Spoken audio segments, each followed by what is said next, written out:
tiver uma coisa para lamentar no jogo, foi a quantidade de gols que a gente perdeu. Entendi. Então, na janela, a minha preocupação é a manutenção do time.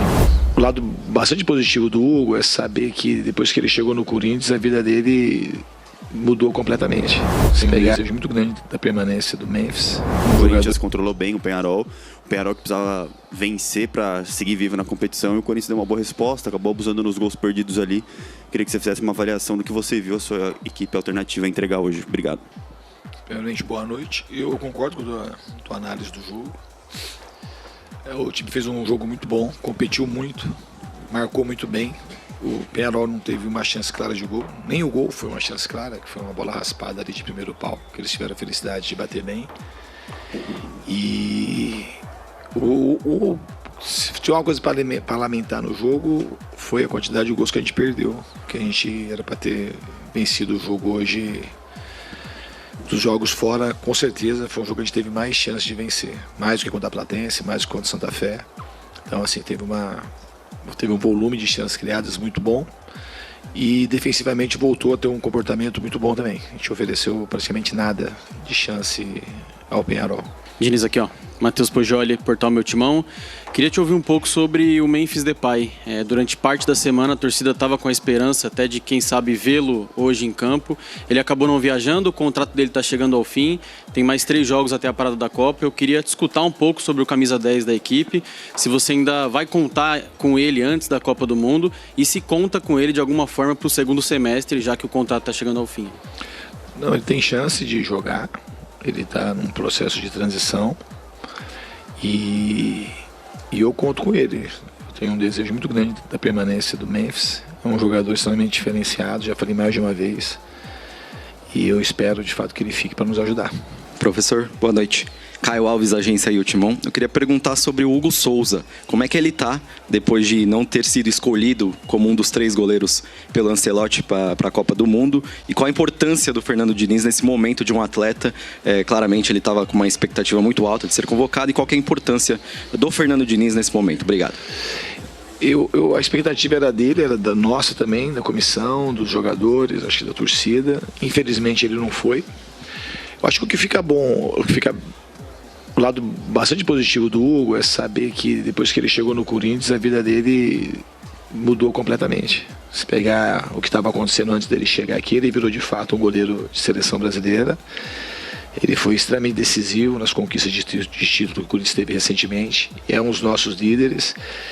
E é um goleiro muito jovem. E eu acho que ele tem que botar na cabeça agora que o próximo ciclo tem que ser dele. E obviamente que o Bach, acho que nos primeiros dias ele sentiu mais, mas ele acho que fez uma partida bastante segura hoje, fez os treinamentos também, foi muito bem nos treinamentos. Eu acho que ele conseguiu dar uma resposta positiva. Diniz, aqui. Oi. Lili Nascimento, da ESPN. Primeiro falar que, se eu não me engano, você vai para 19 jogos, né, sem perder na Libertadores, um importante número. Queria que você falasse, essa campanha do Corinthians até agora foi muito boa, né? Depois vai para a fase de mata-matas, depois da parada para a Copa do Mundo. O que te preocupa a questão da janela de transferências, né? Possibilidade de sair algum jogador. A gente sabe que por questões financeiras o Corinthians não tem como ir ao mercado, né? Tem que derrubar o transfer ban também do Martínez, mas não tem como trazer novos jogadores.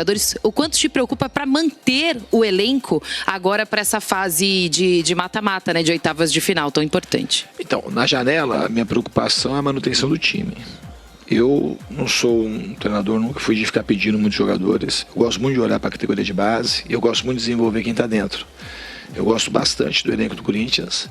Obviamente que uma outra posição, um outro jogador a gente pode trazer, mas a manutenção do time eu acho que é o mais importante. A minha preocupação é a gente manter os nossos jogadores, que eu sou um cara que eu estou muito contente com o time que a gente tem, e talvez uma outra peça para a gente incrementar o time vai ser muito bom. Matheus Quintino, Rádio Craque Neto. Eu queria que você falasse sobre como é que foi a escolha para você colocar esse time reserva hoje em campo, pensando que você estava com uma sequência muito grande, né, colocando o time principal. Como que foi essa avaliação, essa escolha? Foi dada, você sentiu algum cansaço da equipe no último jogo? E também que você falasse do Zacarias Labiá, né, esse gol dele, fazer uma avaliação, são 10 jogos agora à frente do Corinthians, primeiro gol, como é que você acha que ele pode desempenhar melhor no Corinthians nessa função que ele atuou hoje, ou tem outra função que você também entende que ele pode jogar melhor? Obrigado. Em relação ao eu trocar o time, vinha numa sequência de fato desgastante, jogar lá no campo do Botafogo é um campo que judia muito dos jogadores e ao mesmo tempo a gente ia ter muito pouco tempo com a viagem para o jogo do Atlético Mineiro. E a gente estava classificado na Libertadores, era uma chance de botar os jogadores para jogar, que são jogadores que eu confio, e praticamente todos os jogadores já jogaram titular. No Corinthians dá para falar que o Alan e o André são reservas, jogamos com a zaga titular, e o Zacarias é um jogador que eu conhecia pouco e eu estou conhecendo ele aqui agora. Ele tinha entrado muito bem no jogo do acho que do Barra. Depois a minha ideia era dar uma sequência para ele teve um probleminha no joelho que já está legal, então foi muito bom ele ter jogado. Já respondendo a tua segunda pergunta, é um jogador que tem muito técnico e eu estou conhecendo ele agora, mas eu acho que ele é um jogador que ele pode jogar certamente mais de uma posição. Ele pode jogar nessa posição que ele jogou hoje, ele pode jogar de 10, ele pode jogar de segundo volante. Então é um jogador que eu fiquei muito contente com a participação dele e por ele ter feito o gol. Diniz, aqui Vinícius Lúcio, Central Timão. Olhando os números da sua equipe hoje, 65% de posses de bola e 21 finalizações. Ainda assim, faltou mais um golzinho para uma vitória épica aqui diante da equipe do Peñarol. Por que o Corinthians produz tanto e acaba deixando a desejar nesse último terço, na finalização, na hora do momento do gol? Então eu acho que hoje nem deixou a desejar no último terço, deixou finalizar só na hora de fazer o gol. E é muito difícil você falar por que não são os gols. O mais difícil é criar chances, né? A gente teve chances claras, teve chances de tudo quanto é jeito. Teve chance de contra-ataque, teve chance de bola em movimento, de cruzamento, chute fora da área. Eu gostei muito da produção ofensiva do time e mais ainda da maneira como a gente soube se proteger. Jogar aqui é difícil, vocês sabem que aqui é difícil, sempre difícil jogar aqui. Botafogo em 2024 fez uma goleada em casa, enquanto veio jogar aqui no Uruguai, teve muita dificuldade de perder o jogo. E eu já vim jogar aqui outras vezes, é sempre muito duro. Então é uma partida que a gente tem que ter uma avaliação bastante positiva. Diniz, Felipe Velho, portal SCCP News. E o Corinthians na Libertadores segue invicto, só que o Brasileirão é uma cena um pouco diferente, o time está no Z4.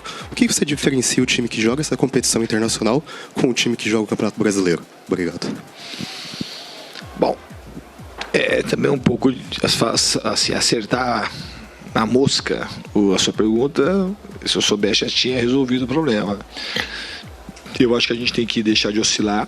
Acho que em casa uma coisa que melhorou de quando eu cheguei aqui em casa, a gente está conseguindo produzir muito nas duas competições e fora de casa a gente teve problemas de pontuar, né, por motivos diferentes. Achei que no jogo do Botafogo a gente faltou um pouco de intensidade, a gente tomou gols muito evitáveis e agora é pensar no Atlético Mineiro. A gente tem uma decisão pela frente, os jogadores, a gente vai estar com um time com bastante energia para poder fazer o nosso melhor e procurar subir na tabela. Aqui Diniz Henrique Manfio, agência IDC. Você fala muito da questão do jogador ser forte mentalmente, do raciocínio, de estar atenção a todo momento. Queria que você falasse um pouquinho sobre o jogador André hoje, que estava sendo questionado em alguns momentos, e hoje a partida dele, por favor. Não, o André jogou muito bem, principalmente no segundo tempo. Ele ajudou muito na parte defensiva, jogou muitas vezes no ataque. E o jogo, quando fica mais aberto, favorece muito o André. Ele é um jogador que tem muita energia física, tem muito boa técnica. E está aprendendo a jogar quando os espaços estão mais reduzidos. Mas eu já falei mais de uma vez, o André ele tem um futuro brilhante pela frente. É um jogador que tem um potencial muito, muito grande.